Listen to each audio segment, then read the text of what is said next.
اعوذ باللہ من الشیطان الرجیم بسم اللہ الرحمن الرحیم والذی جاء بالصدق وصدق به اولئک هم المتقون صدق اللہ العظیم۔ ہے زمانہ معترف صدیق تیری شان کا، صدق کا، اخلاص کا، ایمان کا، ایقان کا۔ تجھ سے پھیلا نور اسلام عرب اور شام میں، مٹ گیا نام ارتداد کا، کفر کا، طغیان کا۔ انبیاء کے بعد ہے رتبہ تیرا سب سے بلند، تو ہے مقتدی علی کا، بوذر و سلمان کا۔ پروانے کو چراغ اور بلبل کو پھول بس، صدیق کے لیے ہے خدا کا رسول بس۔ پیارے ناظرین، آج کی ویڈیو آنے والے 22 جمادی الثانی کے حوالے سے سیدنا صدیق اکبر رضی اللہ تعالیٰ عنہ کی وفات کا دن ہے۔ اس مختصر سی ویڈیو میں سیدنا صدیق اکبر رضی اللہ تعالیٰ عنہ کی مبارک زندگی کے کچھ پہلوؤں پہ روشنی ڈالنے کی کوشش کروں گا۔ اس سے پہلے گزارش کروں گا اگر کسی نے ابھی تک میرے چینل کو سبسکرائب نہیں کیا تو وہ سبسکرائب کر دیں۔ سیدنا صدیق اکبر رضی اللہ تعالیٰ عنہ حضور پاک صلی اللہ علیہ وسلم کے بچپن کے دوست، ہجرت کے ساتھی، مردوں میں سب سے پہلے ایمان لانے والے اور مردوں میں سب سے پہلے صحابیت کا شرف حاصل کرنے والے، رفیق غار و مزار، ہم راز نبوت، آقا دو عالم صلی اللہ علیہ وسلم کے پہلے جانشین، خلیفہ اول، امیر المؤمنین ہیں۔ حضرت ابوبکر صدیق رضی اللہ تعالیٰ عنہ کا سلسلہ نسب چھٹی پشت میں مرہ پہ جا کے حضور پاک صلی اللہ علیہ وسلم سے مل جاتا ہے۔ آپ کا صحیح نام عبداللہ تھا، یہ بہت کم لوگ جانتے ہیں، تو یہ بھی جان لیں کہ حضرت ابوبکر کا اصل نام عبداللہ تھا۔ آپ کے والد کا نام عثمان تھا، ان کی کنیت ابو قحافہ تھی، اور حضرت ابوبکر صدیق کی کنیت ابو بکر تھی۔ آپ کے لقب صدیق اور عتیق تھے جو آقا دو عالم صلی اللہ علیہ وسلم کی طرف سے آپ کو ملے۔ آپ کی والدہ کا نام سلمہ تھا، کنیت ان کی ام الخیر تھی۔ اسلام لانے سے قبل سیدنا صدیق اکبر رضی اللہ تعالیٰ عنہ ایک امیر کبیر تاجر کی حیثیت رکھتے تھے، اور آپ کی دیانتداری، راست بازی اور امانت کا خاص شہرہ تھا۔ اہل مکہ آپ کو علم، تجربہ، حسن اخلاق کی وجہ سے نہایت معزز سمجھتے تھے۔ اسلام سے پہلے حضور پاک صلی اللہ علیہ وسلم سے خاص دوستی تھی۔ تجارت میں رفیق سفر اور حضور کے حلقہ احباب میں ان کو نمایاں مقام حاصل تھا۔ جب آقا دو عالم صلی اللہ علیہ وسلم خلعت نبوت پہ فائز ہوئے تو مردوں میں سب سے پہلے آپ رضی اللہ تعالیٰ عنہ نے اسلام قبول کیا، اور پھر ہر طرح اسلام کی اشاعت میں آقا دو عالم صلی اللہ علیہ وسلم کا ساتھ دیا، بہت سی کوششیں کی۔ کئی ایک صحابہ کرام آپ کی کاوشوں کے نتیجے میں اسلام لائے، اور بہت سے غلام آپ نے آزاد کروائے۔ مکی زندگی میں مشکلات ہی مشکلات تھیں، اور اس مشکل زندگی میں آپ رضی اللہ تعالیٰ عنہ نے اپنی جان، مال، رائے، مشورہ اور غرض ہر حیثیت سے حضور علیہ السلام کا ساتھ دیا۔ آقا دو عالم صلی اللہ علیہ وسلم کے ہر رنج و غم میں، خوشی میں، ہر موقع پہ آپ کے دست و بازو بنے، اور قرآن پاک کی کئی آیات اور آقا دو عالم صلی اللہ علیہ وسلم کی کئی احادیث سے یہ بات ثابت ہوتی ہے کہ نبیوں کے بعد صدیق کا مقام ہے۔ حضرت ابوبکر صدیق رضی اللہ تعالیٰ عنہ افضل البشر بعد الانبیاء کہلائے۔ سب سے بڑا درجہ نبیوں کے بعد ابوبکر صدیق کا ہے۔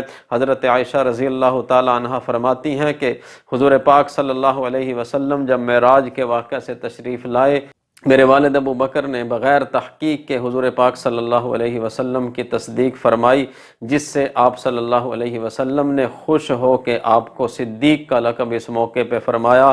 اور حضرت علی رضی اللہ تعالیٰ عنہ فرمایا کرتے تھے، بلکہ یہ قسمیاں فرماتے تھے کہ صدیق کا لقب ابو بکر کو آسمانوں سے ملا ہے۔ اللہ کے نبی کی تقریباً 300 احادیث میں حضرت ابوبکر صدیق رضی اللہ تعالیٰ عنہ کے فضائل بیان ہوئے ہیں۔ آپ کے 4 پشتے صحابی ہیں، ان میں آپ کا پوتا محمد بن عبد الرحمن، آپ کا بیٹا عبد الرحمن، خود آپ اور آپ کے والد ابو قحافہ رضی اللہ تعالیٰ عنہ، یہ چاروں کے 4 صحابی ہیں۔ ہجرت کے واقعہ میں آپ رضی اللہ تعالیٰ عنہ حضور پاک صلی اللہ علیہ وسلم کے ساتھ شروع سے لے کے آخر تک رہے، یہ خصوصیت بھی آپ کو حاصل ہے۔ حضرت ابوبکر صدیق رضی اللہ تعالیٰ عنہ کے بارے میں حضور نے فرمایا کہ سنگت اور مال و دولت خرچ کرنے کے اعتبار سے تمام لوگوں میں مجھ پر سب سے زیادہ احسانات ابو بکر صدیق کے ہیں۔ ایک موقع پر حضور علیہ السلام نے فرمایا کہ جس نے آگ سے آزاد شخص کو دیکھنا ہو وہ ابو بکر کو دیکھ لے۔ حضرت ابو بکر صدیق رضی اللہ تعالیٰ عنہ اس کے علاوہ بے شمار خوبیوں اور اوصاف کے مالک تھے، جن میں سے چند ایک کا تذکرہ کرتے ہیں۔ ابو بکر وہ ہے جن کا مقصد زندگی بغیر صاحب نبوت کی رضا کے کچھ اور نہ تھا، جو حضور کو دیکھے بغیر بے چین و بے قرار رہتے تھے، جن کے کردار، گفتار اور حرکات و سکنات سے سنت نبویہ کی خوشبو آتی تھی، جنہوں نے اخلاص و دیانتداری کے صلہ میں امین الناس کا لقب پایا تھا، جن کی ذات گرامی کو حضور صلی اللہ علیہ وسلم نے لوگوں کے سامنے بطور نمونہ پیش کیا، جن کے احسانات عظیمہ کا اقرار حضور صلی اللہ علیہ وسلم نے بارہا کیا، جن کو شب ہجرت میں رفاقت کے لیے خود رب العالمین نے منتخب فرمایا، جن کے دروازے پہ حضور صلی اللہ علیہ وسلم ہجرت کی رات خود تشریف لائے، آقا دو عالم صلی اللہ علیہ وسلم نے جن کی گود میں آرام فرمایا، جن کی رفاقت کو صحابہ کرام کی رفاقت پہ اللہ کے نبی نے ترجیح دی۔ اور کچھ باتیں ایسی ہیں جو نبی و صدیق میں یکساں ہیں، یہ باتیں حضور علیہ السلام میں بھی پائی جاتی تھیں اور ابو بکر صدیق میں بھی پائی جاتی ہیں۔ حضور پاک صلی اللہ علیہ وسلم کی عمر مبارک 63 سال تھی، حضرت ابو بکر صدیق کی عمر بھی 63 سال تھی۔ حضور کی وفات سوموار کے دن ہوئی، حضرت ابو بکر صدیق کی وفات بھی سوموار کے دن ہوئی۔ حضور کو وفات سے 15 دن پہلے بخار آیا، حضرت ابو بکر صدیق کو بھی وفات سے 15 دن پہلے بخار آیا۔ حضور کو وفات سے پہلے سر میں درد ہوا، حضرت ابو بکر کو بھی وفات سے پہلے سر میں درد ہوا۔ حضور کو زہر کھانے میں یہودیوں نے دیا، حضرت ابو بکر کو بھی زہر کھانے میں یہودیوں نے دیا۔ حضور صلی اللہ علیہ وسلم کو زہر نے 2 سال کے بعد اثر کیا، حضرت ابو بکر صدیق کو بھی زہر نے 2 سال کے بعد اثر کیا۔ کھانے میں جو صحابی حضور کے ساتھ شریک تھے وہ موقع پہ شہید ہو گئے، حضرت ابو بکر کے ساتھ جو صحابی شریک تھے وہ بھی موقع پہ شہید ہو جاتے ہیں۔ حضور صلی اللہ علیہ وسلم کے 2 داماد عشرہ مبشرہ میں ہیں، حضرت ابو بکر صدیق کے بھی 2 داماد عشرہ مبشرہ میں ہیں۔ حضور پاک صلی اللہ علیہ وسلم کے نواسے، پیارے نواسے حضرت امام حسین رضی اللہ تعالی عنہ کو کربلا کے میدان میں شہید کرنے کے بعد ان کا سر تن سے جدا کر دیا گیا۔ حضرت ابو بکر کا نواسا حضرت عبداللہ بن زبیر کو بھی شہید کیا گیا، اس کے بعد ان کا سر بھی تن سے جدا کر دیا گیا، یہاں تک کہ حضور صلی اللہ علیہ وسلم نے وفات کے وقت مسواک مانگی، حضرت ابو بکر نے بھی مسواک مانگی۔ حضور پاک صلی اللہ علیہ وسلم کی مسواک کو سیدہ عائشہ صدیقہ رضی اللہ تعالی عنہا نے چبا کے دیا، حضرت ابو بکر کی مسواک کو بھی سیدہ عائشہ صدیقہ رضی اللہ تعالی عنہا نے چبا کے دیا۔ حضور صلی اللہ علیہ وسلم نے وفات کے وقت فرمایا اللہم فی رفیق الاعلی۔ حضرت ابو بکر جب اس دنیا سے جا رہے تھے تو آپ نے بھی فرمایا اللہم فی رفیق الاعلی۔ حضور علیہ السلام نے وفات کے وقت فرمایا الصلاۃ الصلاۃ۔ حضرت ابو بکر صدیق رضی اللہ تعالی عنہ کے بھی آخری الفاظ یہی تھے۔ وفات کے بعد حضور صلی اللہ علیہ وسلم کا جنازہ جس چارپائی پہ اٹھا، حضرت ابو بکر صدیق رضی اللہ تعالی عنہ کا جنازہ بھی اسی چارپائی پہ اٹھا۔ جو چادر حضور صلی اللہ علیہ وسلم کے چہرہ انور پہ ڈالی گئی وہی چادر صدیق اکبر رضی اللہ تعالی عنہ کے چہرے پہ ڈالی گئی۔ جس حجرے میں حضور صلی اللہ علیہ وسلم کی قبر بنی اسی حجرے میں حضرت ابو بکر صدیق کی قبر بنی۔ قیامت کے دن جب نبی اپنی قبر مبارک سے اٹھیں گے تو ساتھ ہی ابو بکر صدیق بھی اٹھیں گے، جس طرف نبی جائیں گے اسی طرف ابو بکر صدیق بھی جائیں گے۔